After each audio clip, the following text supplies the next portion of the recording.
Kolkata মানে হচ্ছে city of culture, city of heritage and city of surprises. Kolkata তুমিও হেঁটে দেখো, কলকাতা তুমিও ভেবে দেখো, কলকাতা তুমিও হেঁটে দেখো, কলকাতা তুমিও ভেবে দেখো, যাবে কি না যাবে আমার সাথে।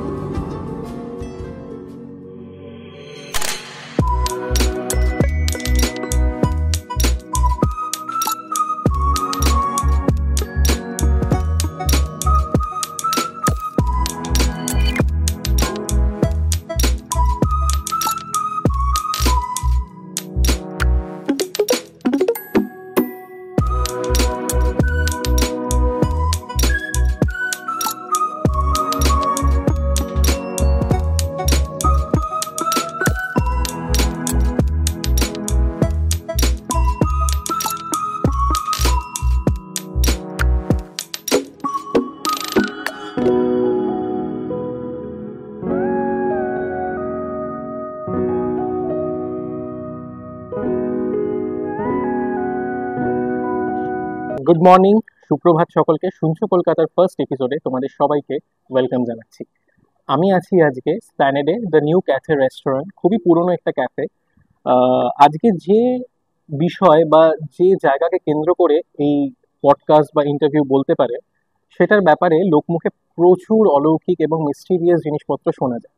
তো আমার সাথে আজকে যে ব্যক্তি আছেন, তাকে আমি অনেকদিনই চিনি, বাট তার বিষয় যদি বলতে হয় তাহলে মানে আমার পক্ষে সেটা এলাবোরেটলি বলা হয়তো সম্ভব হবে না।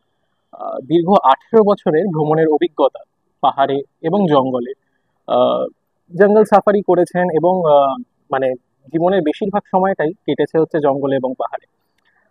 হুমাংনিদা 2022 সালে ওয়াইল্ড লাইফের টানে গেছিল হচ্ছে পূর্ব আফ্রিকা, এবং 2023 সালে এবং আজকের এপিসোডে যে জায়গাকে কেন্দ্র করে 2023 সালে গিয়েছিল মিশর। তো হুমাংনিদার থেকেই শুনবো মিশরের কিছু অভিজ্ঞতা, হুমাংনিদা যেগুলো আমাদের সাথে শেয়ার করবে। তো আমার সাথে আছে হুমাংনি ঘোষ। তিনি একাধারে ট্রাভেলার এবং রাইটার। আচ্ছা হুমাংনিদা, বলো তোমার বিষয়ে একটুখানি আমাদের দর্শকদের সামনে। আমি হুমায়ুন ঘোষ। আমি দীর্ঘ সময় ধরে ট্রাভেলিং এর সাথে যুক্ত। ট্রাভেলিং মানে হচ্ছে হলো শুধু এমনি ঘোরা তো অনেকদিন ধরে ঘুরি, কিন্তু প্রফেশনাল ট্রেকিং শুরু করি 2011-12 থেকে। তারপর দীর্ঘ সময় ট্রেকিং এবং ওয়াইল্ড লাইফ আমার খুব প্রিয় জিনিস। আমার বিষয় ছিল ওয়াইল্ড লাইফ। আমি যখন প্রেসিডেন্সি কলেজে পড়তাম তখন থেকেই আমার ওয়াইল্ড লাইফের প্রতি টানটা আরো বাড়তে থাকে। ভারতবর্ষের বহু জঙ্গল ঘুরেছি। জঙ্গলের নিয়ে সৌরভের কথা যেটা শুনলেন আপনারা, 2022 সালে আমি গেছিলাম ইস্ট আফ্রিকায়। ইস্ট আফ্রিকার মানে কেনিয়া, তানজানিয়া, ওই জায়গাগুলোতে আমরা গেছিলাম। তারপর আবার ইতিহাসের টানে আমি চলে গেছিলাম 2023 সালে মিশর। তো আমাদের বিষয় সে মিশরের অলৌকিক ব্যাপার নিয়ে। এছাড়া ভারতবর্ষের বহু, বিশেষ করে হিমাচল প্রদেশ, কাশ্মীর, লাদাখ এবং নর্থ ইস্টের জায়গাগুলো, সিকিম, এগুলো বহু ট্রেকিং করি। এখন আমার নিজস্ব ট্রেকিং অর্গানাইজেশন আছে, সেটার নাম মাউন্টেন জিপসি, যার সাথে সৌরভও গেছিল, পাহাড় জঙ্গল চিনেছে। এছাড়াও আমি পাহাড় এবং জঙ্গলের যে ব্যাপারগুলো আছে সেগুলোকে সমাজের কাছে, সবার কাছে তুলে ধরতে চেষ্টা করি লেখার মাধ্যমে। এখনো পর্যন্ত অনেকগুলো বই বেরিয়েছে, এটা 14খানা বই বেরিয়েছে, এবং ওয়াইল্ড লাইফ রিসার্চ এবং ট্রাভেলিং নিয়েও প্রচুর বই লেখার চেষ্টা করি, যাতে সমাজকে বোঝাতে চেষ্টা করি বা সাধারণ মানুষকে কনজারভেশন এবং তার যে বায়োডাইভার্সিটি, তার ন্যাচারাল বিউটি নিয়ে আমি একটা মেসেজ দেওয়ার চেষ্টা করি, তার জন্যই এই লেখা। আচ্ছা, বেশ। তো আজকের তো বিষয়বস্তু মিশর। তো তুমি তো ওয়ার্ল্ড ট্যুর করেছো কম বেশি অনেক জায়গায়, তা তার মধ্যে থেকে মিশর কেন, এবং মানে আহ, কি আছে সেখানে? মানে আমরা এই লোক মুখে এত মিষ্টি শুনি, বা তুমি মিশর গেছো, তোমার কিরকম লেগেছে? উম, আমি প্রথমে বলে দিই, আমার সব মহাদেশের মধ্যে আফ্রিকা মহাদেশটার প্রতি একটা আলাদাই একটা টান আছে। কারণ আফ্রিকাকে অনেকে বলতো দ্য ব্ল্যাক ওয়ার্ল্ড, ব্রিটিশরা বলতো দ্য ব্ল্যাক ওয়ার্ল্ড, কিন্তু আফ্রিকা আসলে ব্ল্যাক ওয়ার্ল্ড না। আফ্রিকা হচ্ছে হলো একটা মানে সোনা খনি হীরের একটা মহাদেশ। এবং আফ্রিকা ছোটবেলা থেকে আমি যখন বিভূতিভূষণ বন্দ্যোপাধ্যায় চাঁদের পাহাড় পড়ি, তখনই আফ্রিকা সম্বন্ধে একটা অলৌকিক, একটা অদ্ভুত একটা আবেশের কথা মনে আসে। সেখান থেকেই আফ্রিকা প্রথম, সেইটা নিয়ে আমার যাওয়া প্রথম আফ্রিকা, ইস্ট আফ্রিকা। তারপরে আমি বরাবরই চেয়েছি যে অনেক দেশ এদিক ওদিক হচ্ছে, ইউরোপের কোনো জায়গা যাবো কিনা, বা এশিয়া, সাউথ ইস্ট এশিয়া বা সাউথ আমেরিকার কোনো কান্ট্রি যাবো কিনা। সেক্ষেত্রে আমার প্রথমে মনে হচ্ছে না, যদি সুযোগ পাই তাহলে আমি প্রথম মিশর যাব, কারণ মিশরের ইতিহাস, মিশরের যে, শুধু মিশরের ইতিহাস নয়, মিশরের স্থাপত্য, মিশরের বিজ্ঞান, মিশরের যে কি বলবো, মিশরের যে পুরো ব্যাপারটা, মিশরের যে কালচার, সংস্কৃতি, সেটা আমাকে ছোটবেলা থেকে খুব মুগ্ধ করতো এবং একটা অদ্ভুত একটা টানে বেঁধে রাখতো। তাই জন্য আমি যখনই সুযোগ পেয়েছি আমি মিশরকেই প্রথম চয়েস রেখেছি। এবং সত্যি মিশরে গিয়ে বুঝতে পেরেছি সেটা হয়তো একটা অন্য পৃথিবী, সব দেশের থেকে আলাদা হচ্ছে হলো মিশর। এবং মিশর নিয়ে অনেক বই পড়েছি, অনেক টিভিতে ফিল্ম দেখেছি, বিশেষ করে দি মামি, সবাই দেখেছে আমাদের ছোটবেলায়। দি মামি সিনেমাটা, সেটা দেখে আরো বেশি আগ্রহ জন্মায়। এবং মিশরে গিয়ে যেটা বুঝেছি, যে যতটা আমার আগ্রহ জন্মেছিল বা যতটা আমি অলৌকিক বিষয় নিয়ে, মিশর ওর থেকেও অনেক বেশি অলৌকিক এবং অনেক বেশি স্থাপত্য, এবং মিশরের বিজ্ঞান এবং আর্কিটেকচার এতটাই উন্নত, আমি শুধু মানে হাঁ করে শুধু দেখতাম যে অসাধারণ সুন্দর মিশর। আচ্ছা, তো আমাদের পরবর্তী প্রশ্নে যাই। সেটা হচ্ছে, আমাদের চোখে মিশর বা ইজিপ্ট এই শব্দগুলো খুবই মিস্টিরিয়াস ছোট থেকে। তা তুমি তো মিশর গেছো, তোমার চোখে মিশর কিরকম? আমরা প্রথমে বলে দিই, আগে এটার নাম ছিল হচ্ছে ইজিপ্ট, প্রথমে চিনতে এটাকে ইজিপ্ট, তখন পরবর্তীকালে আরবীয়রা এটাকে দখল করে, তখন ওরা বিজাতীয় দেশ হিসেবে ওটা থেকে মিশর নামটা আসে। তো মিশর নিয়ে আরেকটা জিনিস বলি, মিশরে আমি যখন গেছিলাম, যে মিশর এমনি মিস্টিরিয়াস, প্রচন্ড মিস্টিরিয়াস। আমি যখন প্রথম কায়রো বিমানবন্দরে নামি, সেখান থেকে যখন আমি যাচ্ছি, ড্রাইভার আমাকে তখন বলেছিল, আমি বলেছিলাম যে এখানে সবসময় দোকান খোলা, অত ভোরে দোকান খোলা বা রাতেও কি দোকান খোলা থাকে? তো বলেছিল ইজিপ্ট নেভার স্লিপস বা কায়রো নেভার স্লিপস, মানে মিশর কখনো ঘুমায় না। তারপরে আরো রহস্যটা বেড়েছিল, এটা আবার কেমন কথা, কিন্তু আমি পুরো মিশর এতদিন ঘুরেছিলাম, 15-16 দিন ছিলাম, তো আমি দেখতে পেয়েছি মিশর যেন সবসময় জেগে থাকে। এবং আমার যখন ট্যুরটা শুরু হলো, নীল নদের বুকে ট্যুর শুরু হলো, প্রথম যে নীল ক্রুজ, আমি তো প্রথম পিরামিড দেখে তো অভূতপূর্ব অভিজ্ঞতা, সেটা তো বলাই হবে। কিন্তু যখন প্রথম আমি মিশরীয় মন্দির দেখলাম, ফিলে টেম্পল দেখলাম, যেখানে হোরাসকে দেবতা করে, দেবতা হোরাসকে উদ্দেশ্য করে, যেটা হোরাসের জন্ম বৃত্তান্ত ওখানে বলা আছে, এবং সেই মন্দিরের গায়ে বা পিলারের গায়ে তাতে সব কারুকার্য করা, এবং বহু 3,500-4,000 বছর আগেকার সেই কালার এখনো আছে, এবং তার আর্কিটেকচার দেখে মানে পাগল পাগল হওয়ার মতো অবস্থা। এবং সে পেল্লায় পেল্লায় বিশাল বড় বড় পিলার, সেটা কিভাবে আর্কিটেকচার করেছিল সেটা দেখে এখনো আমাদের রহস্য লাগে, যে এখনো অলৌকিক বলে মনে হয়, যে তখনকার দিনে দাঁড়িয়ে 3,500-4,000 বছর আগে কি করে সেটা হলো। শুধু তাই নয়, যে আমরা যখন পিরামিড আমি প্রথম দেখেছিলাম, গিজার পিরামিড, মেনলি মিশরে প্রচুর পিরামিড আছে, কিন্তু মেনলি 3টে পিরামিডের জন্য খুব বিখ্যাত, যেটাকে আমরা প্রথমে, একদম প্রথমের দিকে সপ্তম আশ্চর্যের মধ্যে প্রথম আশ্চর্য পিরামিড হিসেবে রাখতো। সেটা হচ্ছে খুফুর পিরামিড, খাফের আর মেনেকাউরের পিরামিড, যেটা আমরা গিজায় দেখি। এবং সে পিরামিডে যখন আমি অনেকক্ষণ হাত দিয়েছিলাম, বিশাল বড় বড় পাথরের চাইকে স্কোয়ার অনুযায়ী কাটা, এবং সেটাকে পরপর পরপর বসানো, জ্যামিতিক ভাবে বসানো, কিন্তু সেখানে কোনো সিমেন্ট, বালি, সুরকি কোনো কিছু ইউজ হয়নি, একটার উপর একটা বসানো, নির্দিষ্ট মাপে, নির্দিষ্ট চাপে। কিন্তু তখনকার দিনে জ্যামিতিক বিজ্ঞান এতটা উন্নত হলো কি করে, সেটা একটা প্রশ্ন, কিভাবে। এবং সে বিশাল বিশাল, আমরা যেখানে বসে আছি সেটা সমান সমান একটা চাই, ঘরে ক্যাফের ওপর থেকে এতটা হয়তো বড় বড় চাই, সেটা অন্তত 100-150 জন মানুষকে হয়তো টানতে হবে, সেটা টেনে আনলো কি করে? সেটা যেখানে আছে আসোয়ান থেকে নাকি আসতো ওই পাথরগুলো, সেটা কিভাবে এলো? সেটা নিম্নদের বুক দিয়ে যদি আসে, সে অত বড় পাথর টানার নৌকো কি তখন হয়েছিল? সেটার একটা প্রশ্ন। তৃতীয় প্রশ্ন হচ্ছে হলো, যে এই যে পাথরগুলোকে পরপর পরপর রেখে যে পিরামিড করলো এবং তার মধ্যে গুহা কম্পার্টমেন্ট করলো, সেটা এত সুনির্দিষ্ট কৌশল অনুযায়ী কি করে করলো, সেটাও একটা প্রশ্ন। এবং পিরামিড গুলো অবিকৃত ভাবে কয়েক হাজার বছর, অনেক যারা সপ্তম আশ্চর্য, অনেক আশ্চর্য হচ্ছে আস্তে আস্তে হারিয়ে গেছে, কিন্তু পিরামিড এখনো রাজার মতো দাঁড়িয়েছে। কি করে দাঁড়ালো? মানে তার আর্কিটেকচার, স্থাপত্য কতটা উন্নত হলে, শুধু স্থাপত্য বা আর্কিটেকচার না, সেটা হচ্ছে জ্যামিতিক পদ্ধতি, গাণিতিক বিদ্যা এবং বিজ্ঞান, মিশরীয়দের প্রবল ভাব ছিল, এর সাথে ছিল চিকিৎসা বিজ্ঞান, সে প্রসঙ্গে তো পরে আসছি। তো সেটা দেখে অবাক হয়ে যেতে হয়। মমি, পিরামিড, এগুলো তো আমরা মিশর বলতে এগুলো জানি, কিন্তু আমি সামনে থেকে যখন মিশরের পিরামিডের ভেতর ঢুকেছি, তখন দেখেছি কিভাবে চেম্বার ওয়াইজ ওরা মানে পুরো ব্যাপারটাকে সাজিয়ে রাখতো, এবং প্রত্যেকটা পিরামিডের ভিতর ডিফারেন্ট ডিফারেন্ট চেম্বার থাকতো, কোনটায় ফেরাওয়ের মানে যে মেন ফেরাও তার শবদেহ থাকতো মমি করে, কোনটায় তার পোষ্যের শবদেহ থাকতো, কোনটায় তার ঐশ্বর্য থাকতো, এবং কোনটায় তার যেটা পছন্দ করতো সেটা আবার দেওয়ালে লিপিকরণ পদ্ধতিতে থাকতো। তো এগুলো সত্যি মানে দেখে স্টান্ড হয়ে যেতে হয়। তো আমি যখন দেখেছিলাম অনেকক্ষণ পিরামিডের গায়ে দাঁড়িয়ে চিন্তা করছিলাম, শুধু ভাবছিলাম যে ছোটবেলার সেই স্বপ্ন পূরণ হলো এবং সত্যি মিশরীয়রা বৈজ্ঞানিক ভাবে এতটাই এগিয়েছিল ৩,৫০০-৪,০০০ বছর আগে। বাহ, সেটা দারুণ দেখে ইনসিডেন্ট। মুগ্ধ হতে হয়। এই টেবিলে এটা কি, মানে তুমি এটা এনেছো দেখলাম সঙ্গে করে, তো এটার ব্যাপারে কিছু বলো। এইটা আমাকে মিশরে যখন ছিলাম, অক্টোবর মাসে আমার জন্মদিন ছিল মিশরে। আমার জন্মদিনটা পালন হয়েছে দারুণ ভাবে। আমার প্রিয় মানে একটা জন্মদিন পালন করে, মিশরের জন্মদিনটা পালন করেছে আমরা যে নীল নদের বুকে ফ্লোরেন্স বলে একটা নৌকায় ছিলাম। সেখানে আমাদের সাথে আমরা ৩ জন ভারতীয় ছিলাম, আর একটা বিশাল জার্মান টিম ছিল, নিউজিল্যান্ডের ৩ জন ছিল, আর মনে হয় সাউথ কোরিয়ার 2 জন ছিল।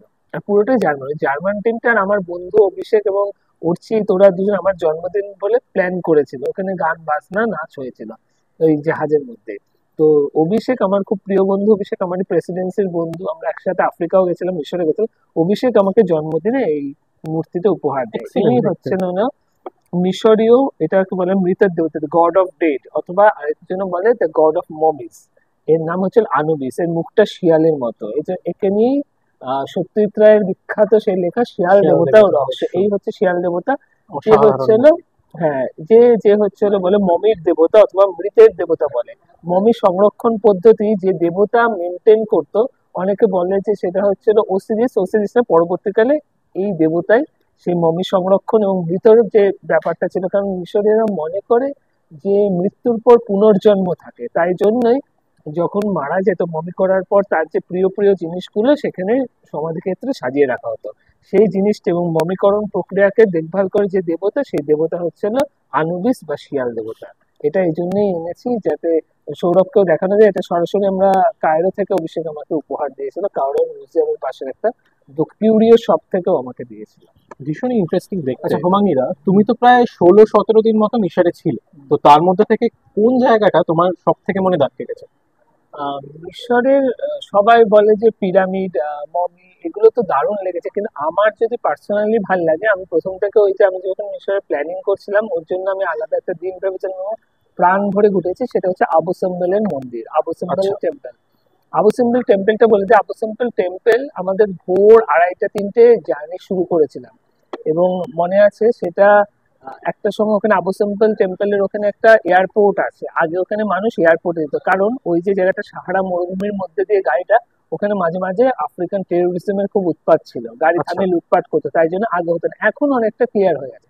তো আমরা গাড়ি করে গেছি। তো ওই অভিজ্ঞতাটা বলছি যে সকালবেলা আমরা 3টে-3:30 টাকা শুরু করি। আমরা 3 জন ছিলাম, আমি অর্চিত অভিষেক, আমরা 3 জন তো গেছিলাম। আর তার সাথে অ্যারাবিক 3টে মহিলা ছিল, 2জন নিউজিল্যান্ডের মেয়ে ছিল।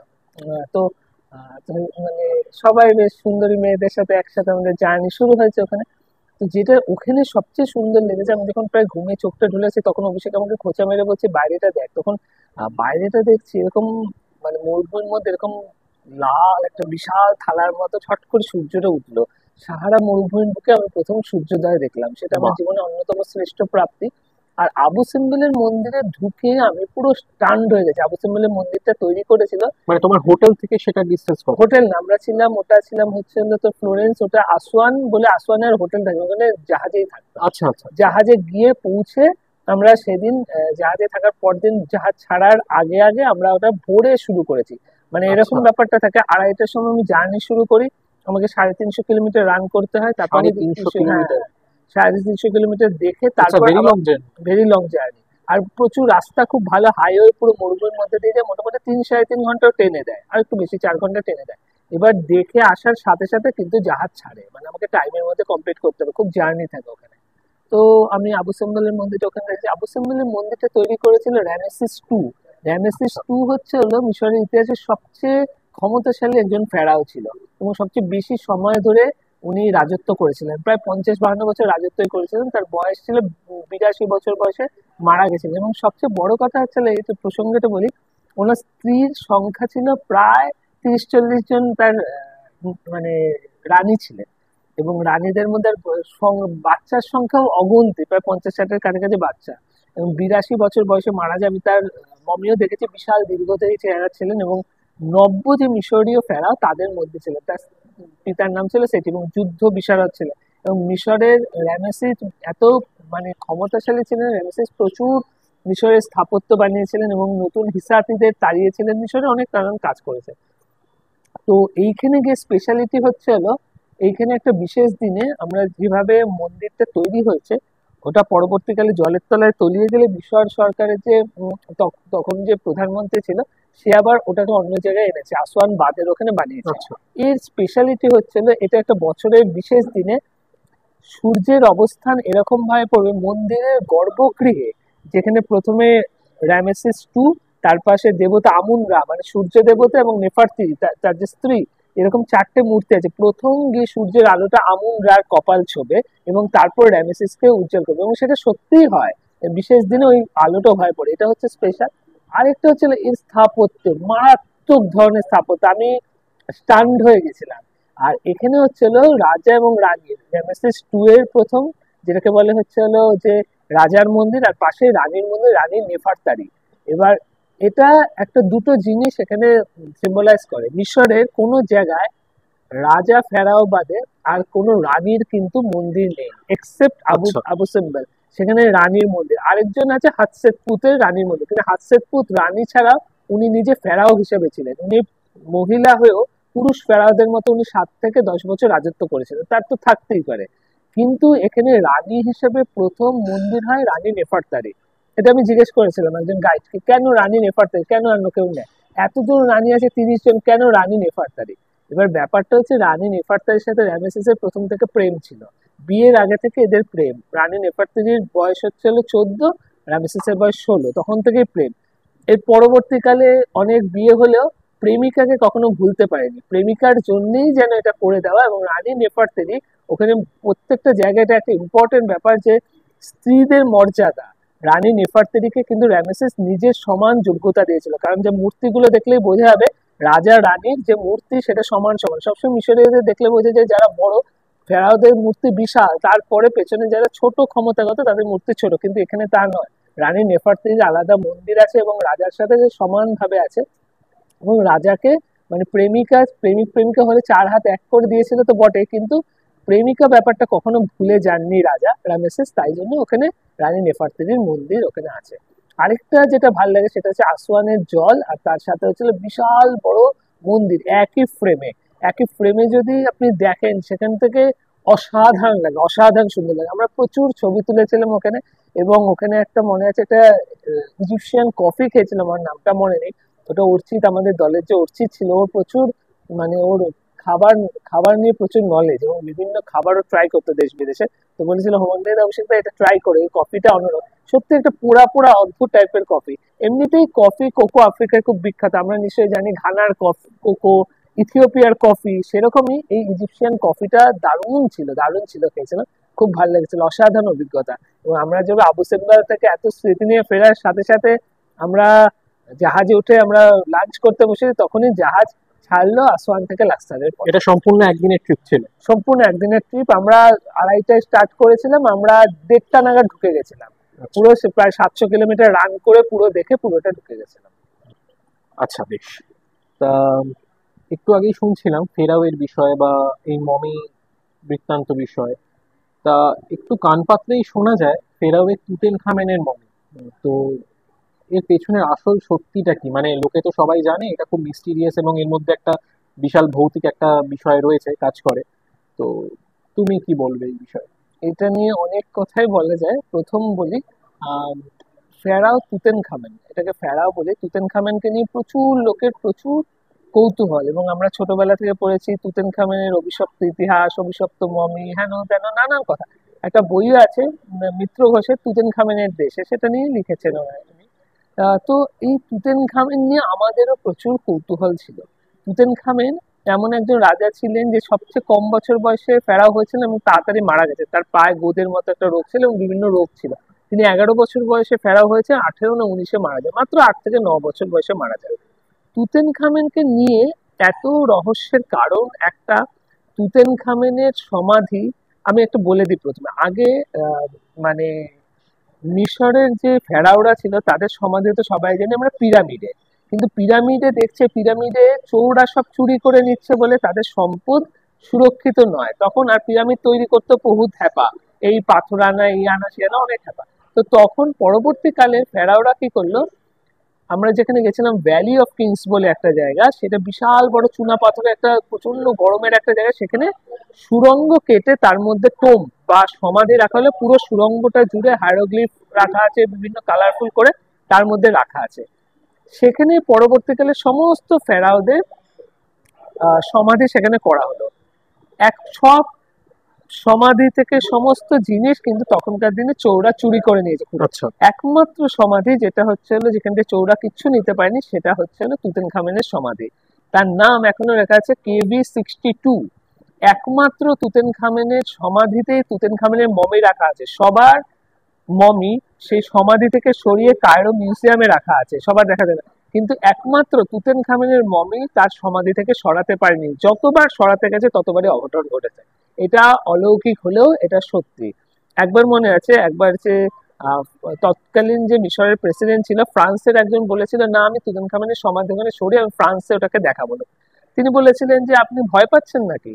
তো বলছিলেন না না, আমি ওইসব সারাদিন মমি নিয়ে কারবার করে, আপনি নিয়ে যান। তুতেনখামেনের মমি উঠেও ছিল, ফ্লাইটেও উঠেছিল ফ্রান্সে যাওয়ার জন্য মিশর থেকে।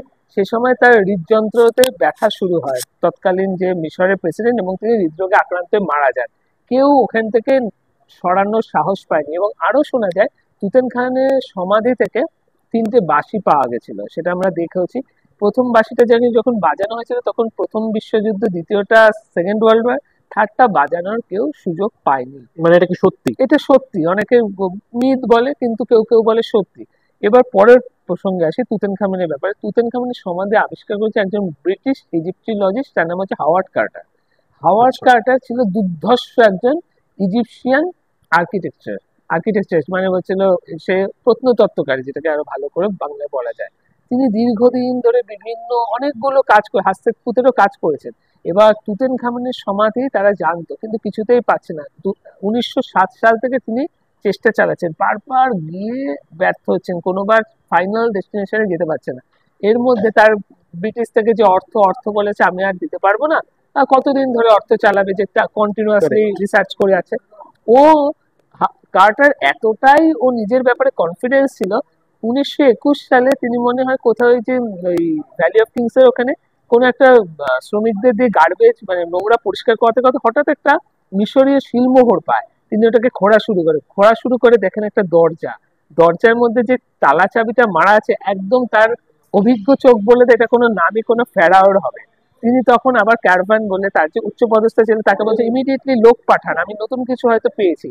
তারপর ঘরে ঢুকে তিনি যখন দেখেন তিনি এই একটা মাত্র সমাধি যেটা কোনোভাবে কোনো কেউ আগে প্রবেশ করেনি, তার সোনার পরিমাণ, তার ব্যবহৃত যে সোনা, তুতেনখামেনের সমাধি আবিষ্কার হয় এবং পুরো ইনট্যাক্ট, পরিষ্কার ইনট্যাক্ট। হার্ডওয়ার লিখছেন আমার টোটাল, এবং হার্ডওয়ার একদম অসৎ লোক ছিলেন না, তিনি সমস্তটাই মিশর গভর্নমেন্টকে দান করেন পুরো। এবং তিনি যখন মানে তিনি এই বিষয়টা নিয়ে পুরো রিসার্চ করেন এবং পুরো যে উনি মানে টোম থেকে মানে সমাধি থেকে যে সমস্ত জিনিস পান সেটাকে ওনাদের রেকর্ড করতে হয়। মানে তুই যদি কোনো একটা জায়গা থেকে কিছু পাস, সেটা সরকারি খানে কি কি পেয়েছে 1, 2 করে রিপোর্ট ডিটেইলস লেখা হয়। এবং তুতেনখামেনের সেই রিপোর্ট তৈরি করতে ওনার 1.5 বছর লেগেছিল, এতটাই শোনেছিল। ওনার পুরো শরীরটা, মমিটা পুরো সোনার গয়না দিয়েছিল, এবং মমির যে উপরের যে খোলস বলবো না, ঢাকনা, যে বাক্সটা থাকে সেটাকে বলা হয় সার্কোফেগাস। সেটা আমি দেখেছি, সার্কোফেগাস দেখেছি। ইজিপশিয়ান যে কায়রো মিউজিয়ামে তুতেনখামেনের আলাদাই সেকশন আছে, আলাদা টিকিট কেটে ঢুকতে হয়। সেখানে তুতেনখামেনের টুম থেকে পাওয়া মানে যে সমস্ত জিনিস রাখা আছে, সার্কোফেগাসের ওপরটা 3 থেকে 4 ইঞ্চি পুরো সোনা, এবং তাতে প্রচুর মানে হিরে মুক্ত এগুলো বসানো। আমি দেখছিলাম কাচের মধ্যে রাখা আছে, একটা ফরেনার বাচ্চা, ও দেখতে দেখতে এত মুগ্ধ হয়ে গেছে, সামনে গিয়ে কপালে ঠাস করে লেগেছে, ও বিমুগ্ধ হয়ে পড়েছিল। এবং তুতেনখামেনের যে মুখোশ বা মাস্ক যেটা থাকে, মাস্কটা হচ্ছে মিশরের আইকন। মিশরের যে আমরা ইজিপশিয়ান যে পাউন্ড বলা হয়, ইজিপশিয়ান পাউন্ডের মধ্যে যে পয়সা, তার মধ্যে যে মাস্ক, ওটা তুতেনখামেনেরই মাস্ক। ওটা দেখেই মানে যে নেটেও দেখা যায়। এবার ব্যাপারটা হলো তুতেনখামেনের আরেকটা বলি, তুতেনখামেনের কথা বললে শেষ হয় না। তুতেনখামেনের সমাধিতে গিয়ে আমরা তুতেনখামেনের মমি দেখেছি। এইবার আসে অভিশাপের প্রসঙ্গ, আমাদের যেটা শোনা যায়। আমাদের মধ্যে অর্চিতের কথা বলে, অর্চিত এসব নিয়ে খুব ভাবতো যে আচ্ছা। এই ভয় অভিশাপ এগুলো কি সত্যি? আমাকে রাত্রিবেলা যেদিন ভ্যালি অফ কিংসের পরের দিন না, বলছে, আমরাও প্রচুর হ্যাঁ শুনেছি আমরা এই বিষয়ে। হ্যাঁ রুদ্রদা আমি কি হচ্ছে, তোমাকে রুদ্রদা বলে বা হোমাগ্নিদাও মাঝে মাঝে, হোমাগ্নিদা আমরা কি ভেতরে ঢুকে আমি কি ভিডিও করবো এটা? আমার কেমন ভয় লাগছে। এবার অভিষেক আমি আলোচনা করে বলি আমরা তো ফেরাওকে কোনো অসম্মান করছি না, একদম তাই। কোনো অসম্মান করছেন বা তার এটা ভিডিও নিয়ে আমরা বাইরে পাবলিকলি সেটা বলছি না, আমিও ভিডিও করেছি, কিন্তু সেটা কেউ যদি ভক্তি ভরে দেখতে চায় তাহলেই দেখ, আমি কোনো সোশ্যাল মিডিয়া এটা দিইনি, কোথাও দিইনি। আমরা যখন এটার নাম হচ্ছিল KV62, ওকে। 62 নম্বর 2 ভ্যালি অফ কিংস কেভি, সেখানেই আছে তুতানখামের সমাধি। আমি যখন ঢুকছিলাম আমার ভিডিও অন করেছে, আমার হাত কাঁপছিল যে পৃথিবী খ্যাত অলৌকিক ফেরাও ওখানে এবং সাহিত্য আছে, তুতানখামেন এখনো সেখানে শুয়ে আছে, সেখানে ভিডিও করি এবং দেয়ালে প্রচুর হাইরোগ্লিফ সেটা দেখেছি। তো দেখার পর অসাধারণ অভিজ্ঞতা, সেটা নিয়ে ফিরেছি। আরেকটা বলে থাকি, তুতেনখামেনের সমাধিকে নিয়ে সবাই বলে তুতেনখামেনের সমাধি যারা যারা আবিষ্কার করেছিল তারা সবাই মারা গেছে একসাথে, এটা একদম ভুল কথা। তুতেনখামেনের সমাধি যখন আবিষ্কার হয়েছিল তাতে প্রায় 62 জন মেম্বার ছিল টোটাল মিলে, হাওয়ার্ড কার্টার সহ। হাওয়ার্ড কার্টার মেন ছিলেন প্রথম, সেখানে 8 জন মারা গেছিলেন, মানে 8 জন মারা গেছিল বিভিন্ন জায়গায় কাকতালীয় ভাবে একই সময়ে, খুব একটা সময়। বাদ বাকি কিন্তু সবাই তাদের নির্দিষ্ট সময় অনুযায়ী বেঁচেছিলেন এবং বহাল তবিয়তে বেঁচেছিলেন। তাই জন্য তুতেনখামেনের সমাধি বিভৎস অভিশপ্ত এটা একদমই নয়। এবং যারা মারা গেছেন তাদেরকে, হ্যাঁ কিছু কিছু ঘটনা এমনই ঘটেছে যেটা, একজন তুতেনখামেনের সমাধির একজন সহকারী ছিলেন, তিনি মারা গেছেন ব্রিটেনে মারা গেছেন ব্ল্যাক মাম্বার কামড়ে। এটা খুব অবিশ্বাস, কারণ ব্ল্যাক মাম্বা আফ্রিকা ছাড়া কোথাও পাওয়া যায় না, তাহলে ব্রিটেনে ব্ল্যাক মাম্বা গেল কি করে? এবং তার কুকুরও মারা গেছেন একটা সময়, একই সাথে মারা গেছে। এই জিনিসগুলো কোথাও গিয়ে তুতেনখামেনের মৃত্যু তুতেনখামেনের সমাধিটাকে আরো বেশি রহস্যময় করে তুলেছে। কিন্তু তুতেনখামেনের এই ঐশ্বর্য, এই অলৌকিকনেস একটা মিথে পরিণত করেছে তুতেনখামেন কিন্তু ইটসেলফ ফেরাও হিসাবে খুব একটা কোনো কাজ করেননি।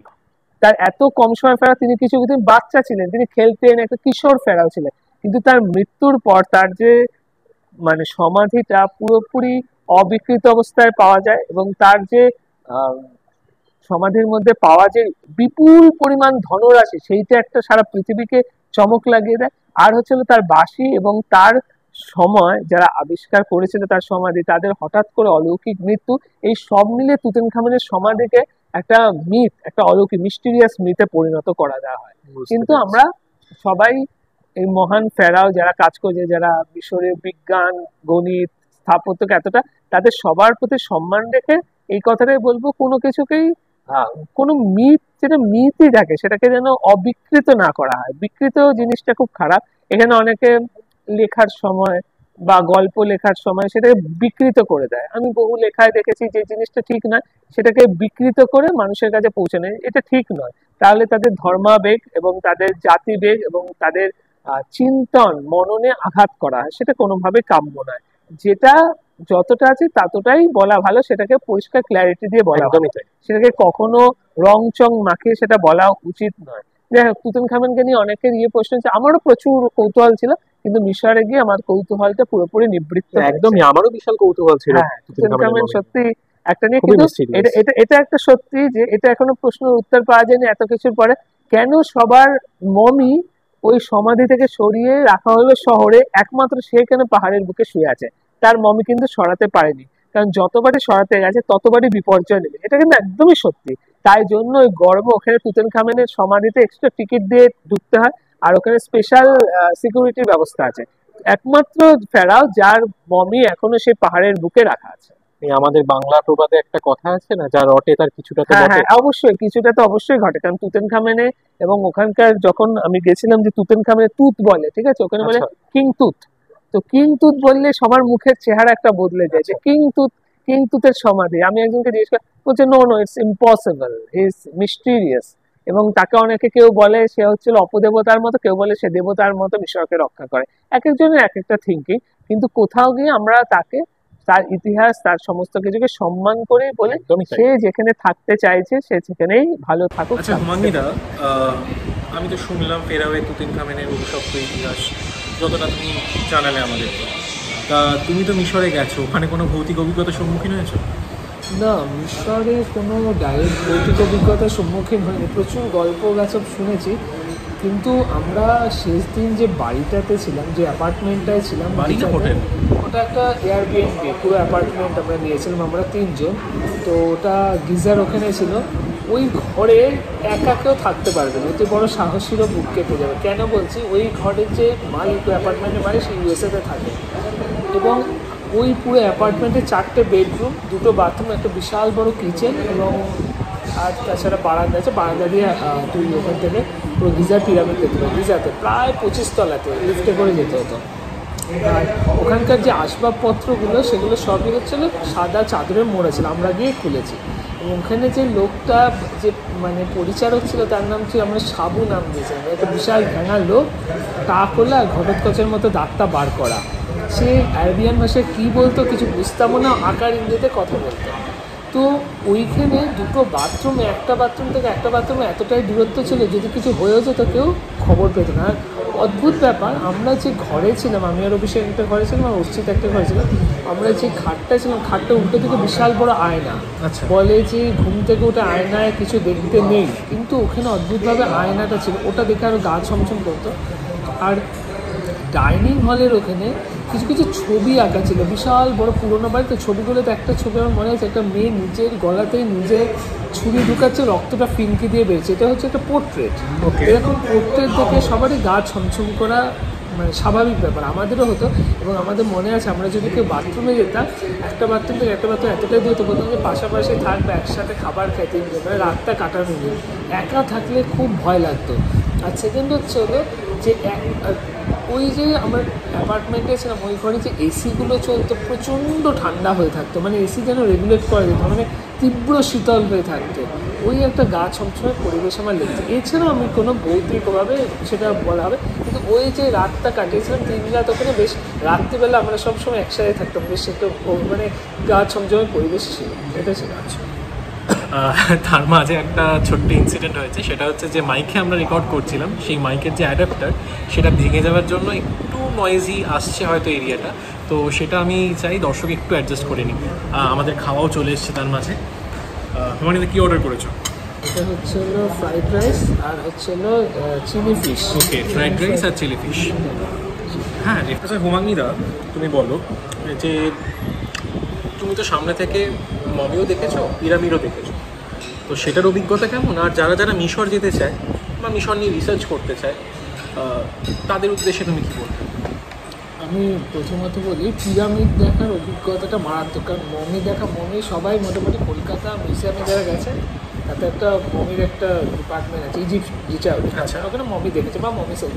পিরামিড যেটা দেখা, পিরামিড ওই বিশাল বিশাল ঐতিহাসিক একটা জায়েন্ট টাইপের দাঁড়িয়ে আছে, তার কোনো মাল মশলা নিয়ে, শুধুমাত্র পাথর দিয়ে, পাথর কেটে কেটে পাথর বসিয়ে বসিয়ে করছে, ওটা জ্যামিতিক দেখলে মাথা ঘুরে যায়, এটা ঠিক। আরেকটা হচ্ছিল টুমগুলো, মানে হচ্ছে সমাধিক্ষেত্র, ওটার ভেতরে যখন ঢুকেছি, তাতে হাইরোগ্লিফ দেখে আমার মাথাটা ঘুরে গেছিলো। আর কালার, অতদিন আগেকার কি কালার ইউজ করেছে, যেটা আজও ফিকে হয়নি, বেশি কালার কি কালার, না কালার বিভিন্ন রকম কালার, সেটা সব হচ্ছিল প্রাকৃতিক, কোনোটা হচ্ছিল কোনো পাথর থেকে পেয়েছে, কোনোটা গাছের নির্যাস থেকে পেয়েছে, সেগুলো এত সুন্দর কালার করেছে ওটা। আরেকটা হচ্ছিল মিশরের মানুষদের মধ্যে বিভিন্ন দেবতা আছে, এই দেবতারা তো প্রচুর দেবতা আছে, এবং প্রত্যেকটা দেবতার সাথে কোনো পশু বা মানে পাখি, বাজ পাখি, ফ্যালকন, তারপর হচ্ছে বিড়ালকে বলে ব্যাস্টেড, এছাড়াও প্রচুর দেবতা আছে, কুমিরকে বলে কোমম্বো। এটা হচ্ছে হলো এদের একটা মেথড আছে, এটা হিন্দু ধর্মের সাথে, এটা একটা হিন্দু ধর্মে আমরা দেখেছি প্রত্যেকটা দেবদেবীর বাহন হচ্ছিল একটা পশু পাখি। যেমন হচ্ছিল আমরা জানি যে সিংহ হচ্ছে হলো আমাদের মা দুর্গার বাহন, তারপর হচ্ছে হলো তোর কার্তিকের বাহন, মঙ্গলের বাহন হচ্ছে ইঁদুর, তারপর লক্ষ্মীর বাহন হচ্ছে হলো পেঁচা। এগুলো কোথাও গিয়ে একটা কনজারভেশন মেথড, ওরা কনজারভেশন করতো এইভাবেই যে যদি কোনো দেবতার মুখটা অনেকটা কোনো পশু বা পাখির মতো হয়, তাহলে তুই পশু বা পাখিটাকে মারবি না, কখনো সেটাকে খাবার হিসেবে পরিণত করবে, তার মধ্যে প্রকৃতির মধ্যে বাস্তুতন্ত্র বজায় থাকবে। এটা হচ্ছে মিশরীয়দের কনসেপ্ট, এটা হচ্ছে হ্যাঁ, এটা হচ্ছে হিন্দুদেরও কনসেপ্ট। এই দুটোতে মিশরীয়দের কনসেপ্ট আরও বেশি, মানে ভীষণভাবে আছে, সেটা পশু পাখিদের ওরা দেবতা হিসেবে মানতো। আমি একটা ভিলেজে গেছিলাম, ওটা নুবিয়ান ভিলেজ। নুবিয়ানরা আসলে সুদান থেকে এসেছে, ওরা আসলে প্রপার ইজিপশিয়ান নয়। তো ওই ভিলেজে গিয়ে আমি অবাক হয়ে দেখেছিলাম যে প্রত্যেকটা বাড়ির মাথায় একটা করে কুমির হা করে দাঁড়িয়ে আছে। আমি হচ্ছে জ্যান্ত, সেই জ্যান্তটা কুমিরের মমি, কুমিরকে মমি করে রেখেছে। আর ওই বাড়িগুলোতে, বাড়ির মধ্যে কোনোটার মধ্যেই মেঝে নেই, মেঝের বদলে হচ্ছে মরুভূমির বাড়ি রাখা। ওরা কি ওটাকে পবিত্র বলে মনে করে? হ্যাঁ, ওরা কুমিরকে পবিত্র হিসেবে মনে করে এবং কুমিরকে মনে করে ওদের পরিবার এবং ওদের জাতি ধর্মের রক্ষাকর্তা। ওরা কুমিরকে দেবতা হিসেবে মনে করে। আর ওদের কোনো লিখিত ভাষা নেই, ওদের ভাষা হচ্ছিল সব শৈল্পিক, মানে সব ছবি এঁকে এঁকে ওদের ভাষা। আমি যখন গেছিলাম নুবিয়ান ওয়াইন দিয়েছিল, রেড ওয়াইন দিয়েছে, আমার খেতে বেশ ভালোই লেগেছিলো। এবং তারপর কুমির রাখা আছে, কুমিরকে হাতে করে ছবি তুলেছিলাম। তো কুমিরটা কত হবে, এই 2.5-3 মাস বয়সে ছোট্ট কুমির, তাও হাতের মধ্যে এরকম নখ ঢুকাচ্ছে, স্ক্রিপ দিয়ে আটকাচ্ছে। তো আমার যে গাইড ছিল ডেভিড, ও বলছে you can try the big one. আমি বলছি না বিগ ওয়ান কী করতে পারে আমি জানি, তো আমরা আর করিনি। তো নুবিয়ান ভিলেজ থেকে আমরা দারুণ অভিজ্ঞতা কেটেছিলাম। তো এইটা একটা ব্যাপার। আরেকটা বলি, যারা মিশরে যাবে, মিশর নিয়ে রিসার্চ করবে, তারা তো পড়াশোনা করবে এবং জানবে, দেখবে, ঘুরবে, সমস্ত কিছু। কিন্তু মিশরে যারা ভ্রমণার্থী হিসেবে যাবে, তো মিশর is a most scamming country, খুব ডেঞ্জারাস মিশর। মিশরে জলের খুব অভাব। আমরা যে প্রত্যেকটা জায়গায় যেতাম নিজের জল ক্যারি করতে হতো।